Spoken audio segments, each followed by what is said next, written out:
Anda kembali di Kompas Bisnis, kali ini bersama saya Melita Effendi. Sudah hadir di redaksi Kompas TV, Direktur Utama PT Patuna Travel, Bapak Syam Resviadi. Assalamualaikum Pak Syam. Waalaikumsalam. Terima kasih sudah hadir di Kompas TV. Sama-sama Mbak Mei. Ya, kali ini kita mau bahas soal perbedaan tentang haji khusus dengan haji furoda. Sebetulnya apa yang menjadi perbedaan mendasar kedua jenis haji ini dan bagaimana meregulasikannya dengan apa yang sudah ada di pemerintah? Ya, yang pasti adalah beda harga, beda cara. Dua hal ini yang membuat furoda dan haji khusus itu sangat signifikan perbedaannya. Caranya adalah bahwa haji khusus ini mendapat kuota nasional dari pemerintah yang diberikan kuota secara internasional oleh organisasi OKI yang disepakati. Kemudian kalau haji furoda atau visa furoda itu betul-betul direct dari kerajaan Arab Saudi atau dari Raja Arab Saudi. Hingga kalau satu melalui G2G, yang satu melalui rajanya. Namun seiring perjalanan, yang awalnya ini adalah furoda ini adalah untuk sosial dari para keluarga kerajaan, tetapi lambat laun menjadi satu komersial. Sehingga akhirnya sampai terakhir tahun lalu atau 2 tahun lalu itu menjadi komersial. Nah, sementara untuk orang Indonesia saat ini untuk melakukan pergi haji tanpa antri di kuota nasional kita, itu hanya boleh apabila dia punya visa Schengen atau Eropa yang masih berlaku minimal setahun atau visa Amerika yang berlaku 5 tahun. Nah, itu baru terbuka sistem di IHAD nusuknya untuk bisa mendaftar B2C atau haji furoda tersebut dengan whole paket dari keberangkatan Jakarta, tiketnya semua ada di dalam sistem. Oke. Kalau haji khusus berbeda ya Pak. Ini kan kita bisa lihat nih grafis yang ada di belakang Bapak. Kalau total jemaah Indonesia kurang lebih di 221.000, regulernya sekian dan haji khususnya 17.680. Insya Allah benar. Insya Allah benar. Nah, jumlah ini semua terdata resmi di pemerintah begitu ya? Ada semua dalam sistem Cisco Haji. Nah, sekarang kalau kita berbicara tentang jumlahnya kan jauh ya Pak ya. Artinya kita masuk ke sistem antrian. Nah, kita ngomong ke masa tunggu. Pastinya kalau haji reguler dengan haji khusus itu masa tunggunya berbeda. Sekarang estimasinya di mana Pak? Ya, perkiraan kita sekarang yang sudah terdaftar di haji khusus berjumlah sekitar 120 ribuan jemaah. Artinya kalau dibagi per tahunnya sekitar 16.573 jemaah tahun ini untuk jemaah hajinya, dipotong 1.107 untuk petugas, itu akan mencapai sekitar 10 tahun antrian. Wow, per tahun ini berarti sudah 10 tahun nih masa tunggu? Ya, betul. Nah, bagaimana cara pihak travel nih, terutama dari Bapak ya sebagai Direktur Utama Patuna, bisa memberikan kepastian gitu supaya calon jemaahnya tuh menjadi tenang. Misalnya saya ingin mendaftar ke Patuna, wah nanti masa tunggunya sekian tahun, kepastian itu didapatnya seperti apa? Ya, nanti pada saat mendaftar itu akan mendapatkan nomor porsi. Dan nomor porsi itu bisa dimasukkan ke dalam aplikasi Badan Pengelolaan Haji atau Cisco Haji, di mana nanti akan terdata, dimasukkan nomor porsinya, kemudian akan keluar estimasi tahun keberangkatan. Oh, dan itu adalah kepastian. Ya? Ya, artinya bahwa kita bisa melihat bahwa sekarang nomor porsi nomor berapa urut 101. Nah, kita coba cek 099 berapa di dalam sistem aplikasi. Oh, ternyata 10 tahun misalnya estimasinya. Ya, itulah kurang lebih kepastian dari calon jemaah yang akan berangkat di haji khusus. Tapi itu kan estimasi ya, artinya bisa maju, tapi kalau mundur mungkin nggak? Sampai saat ini belum pernah haji mundur akibat dari jumlah kota, tetapi akibat dari jemaahnya memang yang memundurkan diri karena tidak kesiapan masalah keuangan, masalah waktu, dan masalah kesehatan. Ketiga hal itu yang membuat jemaah mundur panjang. Tapi di dalam undang-undang sekarang kita dibatasi, tidak boleh mundur itu selama lebih dari 2 tahun. Apabila lebih dari 2 tahun, di tahun ketiga dia akan dikeluarkan dulu dalam sistem Cisco Haji, namun tetap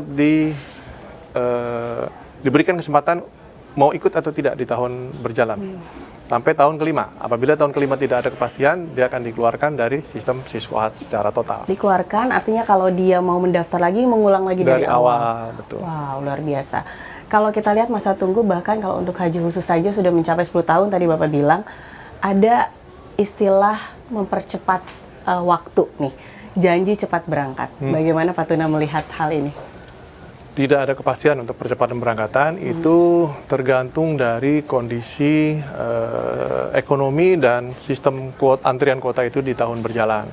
Contohnya di tahun ini ternyata akibat dari pandemi COVID 2020-2021 itu berdampaknya masih sampai saat ini. Walaupun Menteri Keuangan kita sudah bisa meningkatkan indeks harga saham kita, tapi dari segi mata uang sepertinya belum. Sehingga daya beli masih belum kuat. Bahkan masih melebar sampai ke tingkatan menengah ke atas. Daya beli itu turun, sehingga kalau di Patuna itu kami punya paket ada 5 atau 6 program. Dari program yang paling mahal, mereka turun sampai program yang paling murah. Nah, itu mengakibatkan kaget juga kita. Dulu kita berjualan itu paketnya piramidnya begini, Mbak. Yang atas paling mahal, ekonomi kita nggak jual, tahun 2016 ke bawah. Lalu berubah kurs menjadi 12.000, berubah menjadi paralel, paket mahal dan murahnya seimbang, naik lagi menjadi 15.000, paket mahalnya udah mulai berkurang, mengerucut, lebar di bawah di ekonomi. Pandemi, sikut saya udah makin melebar sampai ke kiri kanan. Nah, itulah kondisi keadaan di Indonesia pada saat ini, untuk khususnya di masalah umroh dan haji daya belinya. Kalau tadi kita bicara soal harga ya Pak, banyak juga kan travel-travel yang menjanjikan harga tuh bersaing, gak jauh beda nih. Ada nggak sih Pak untuk jemaah supaya tidak salah gitu ya, salah melangkah, yang harus diperhatikan tuh sebenarnya apa sih Pak, selain memang harga? Karena kadang-kadang tidak menjadi jaminan juga bahwa harganya mahal kemudian dia pasti atau bisa dipercaya, atau harga murah terus tidak bisa dipercaya. Itu apa yang harus diperhatikan Pak? Ya, tentunya para calon jemaah ini harus melihat track record dari travel atau PHK atau PPU yang ingin digunakan. Cek dulu track recordnya atau kapabilitasnya, baik itu secara langsung kepada tetangga, saudara, dan segala macam, kolega, atau langsung ke Kementerian Agama setempat, di mana tanyakan PT ini betul enggak, bagus enggak, ada masalah tidak selama ini, dan seterusnya. Kalau memang sudah tidak ada, baru lihat produk-produknya seperti apa. Karena apabila tidak ada masalah, produk apapun insya Allah pasti akan dibuatkan atau dilayani sebaik-baiknya oleh para travel yang memang punya komitmen tinggi untuk melayani jemaahnya secara baik-baik. Oke. Kalau setiap travel itu pasti punya kuota ya Pak, untuk dijual kepada para jamaah. Bagaimana jika kuota yang sudah direncanakan itu tidak turun sesuai dengan rencana? Bagaimana pihak travel menghadapi hal itu? Tapi nanti dijawabnya, kita akan kembali lagi usai jeda. Bersama dengan Direktur Utama PT Patuna Travel, Pak Syam Resviadi. Kita lanjutkan pertanyaan tadi Pak. Jika kuota yang direncanakan tidak turun sesuai dengan rencana, apa opsi yang ditawarkan?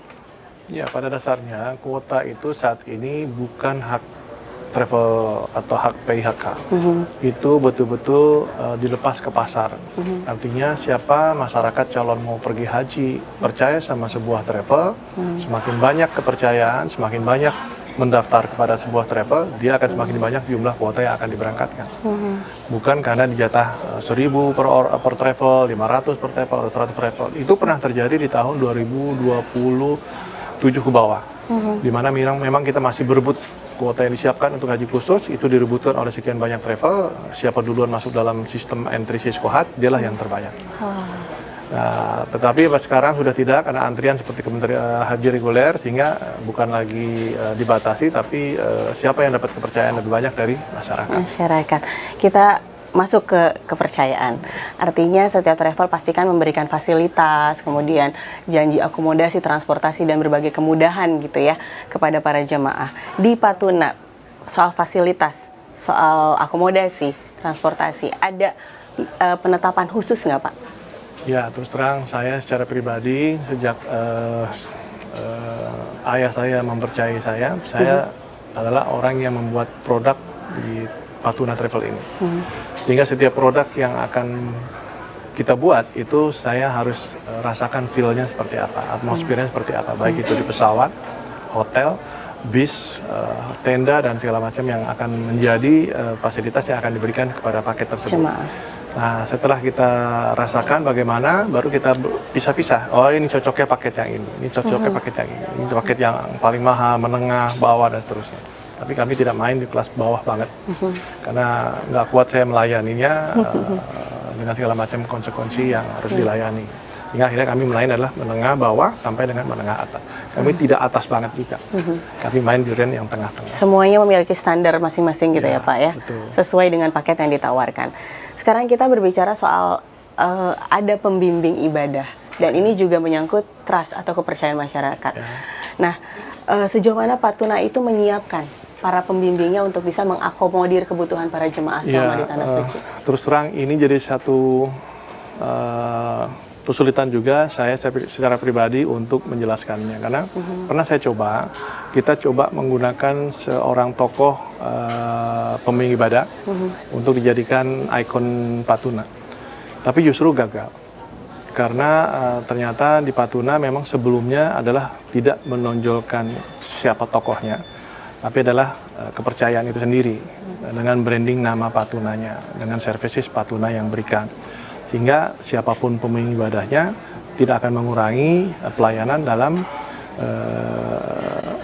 melayani sesuai dengan paket-paket yang sudah dipilih oleh jemaah itu sendiri gitu. Baik itu ikon artis atau public figure atau ulama, nggak pernah kita bisa berhasil merekrut mereka. Hingga sekarang sampai saat ini ya kami menjual layanan kami itu bukan karena sebuah tokoh, tapi karena memang kepercayaan masyarakat dari segi fasilitas-fasilitas, cara kami melayani, mulai dari keberangkatan sampai dengan kepulangan. Bahkan sebelum berangkat pun mereka yang masih cadangan udah kita kumpulkan untuk memberikan informasi-informasi terbarukan tentang kondisi haji itu sendiri. Terakhir Bapak, evaluasi apa sih Pak yang menjadi catatan dari Pak Tuna dalam penyelenggaraan haji tahun lalu yang bisa diperbaiki di tahun ini? Perbaikan itu tidak di Arab Saudinya, tetapi di Indonesianya. Karena ada perubahan dari nomenklatur Kementerian Agama menjadi Kementerian Haji, di mana hampir buang waktu kita dengan perantara adanya BPH. Tidak serta-merta pada saat Pak Presiden Prabowo dilantik menyusun kabinet, memecah antara Menteri Agama dan Menteri Haji, yang isunya sudah kita dengar, tapi justru kok menjadi badan penyelenggara haji. Mengakibatkan badan penyelenggara haji ini tidak serta-merta diterima oleh Kementerian Haji Arab Saudi yang dianggap G2G atau selevel dengan mereka. Sehingga akhirnya pada saat kepala badan dan wakil badan ini berkunjung ke Arab Saudi, selalu yang menerima adalah wakil menteri haji Arab Saudi. Namun akhirnya baru diketahui setelah kurang lebih sekitar bulan September atau awal Oktober, akhirnya mereka membentuklah nomenklatur untuk menjadi undang-undang haji ini menjadi Kementerian Haji Republik Indonesia.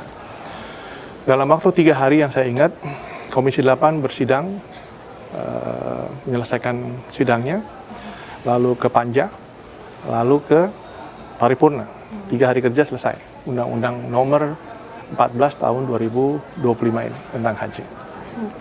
Tapi sayangnya pas masuk ke kabinet di Seknek, birokrasi belum berubah.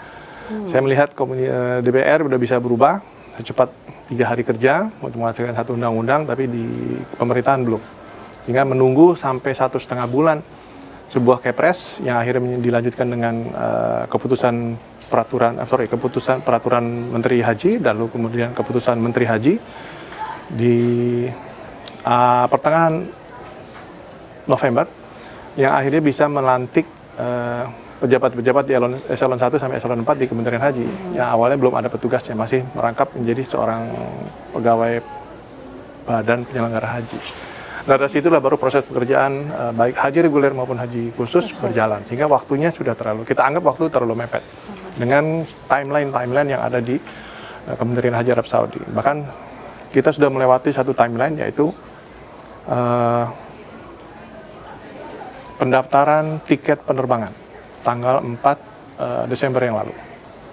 Dan sudah kita kirimkan penerbangan-penerbangan, bahkan airline juga sudah dimintakan, dicocokkan antara permintaan dari travel maupun dari negara ataupun airline dari negara yang bersangkutan. Betul nggak? Seimbang nggak? Mereka ingin tahu, mereka ingin mapping tanggal berapa yang fix, tanggal berapa yang memang terlalu crowded keberangkatan, kedatangan, dan terusnya. Sehingga mereka akan sebar apakah dengan menggunakan airport baru ataukah dipecah landing permit maupun take off permitnya. Nah, sekarang kita sedang menghadapi haji ini timeline kedua, yaitu tanggal 20 Desember ini batas waktu untuk transfer ke IBAN user haji khusus yang ada 7 buah user, di mana harus ada uang-uang untuk kontrak haji di tahun 2020 ini untuk hotel, bis, dan catering sudah harus masuk di dalam rekening IBAN kita. Ini yang jadi masalah, karena di Indonesia saat ini di Kementerian Haji kita belum menyelesaikan 100% urusan pengembalian keuangan. 5 haji yang sudah kita lunasi, pelunasan sudah tinggal waktu sedikit lagi, hari ini terakhir tanggal 13 Januari.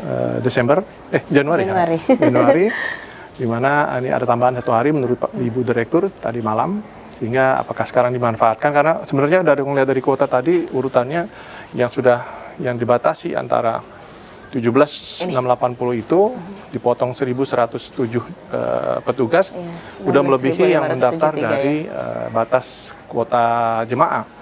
Namun memang di situ masih ada kuota murni dan kuota cadangan. Yang kita dengar nanti yang berlebih itu akan di take out hanya mereka yang nomor urutnya besar sampai dengan akhir, kecil sampai dengan 16.573 tersebut yang boleh berangkat tahun 2026. Yang sisanya mohon tahun berikutnya.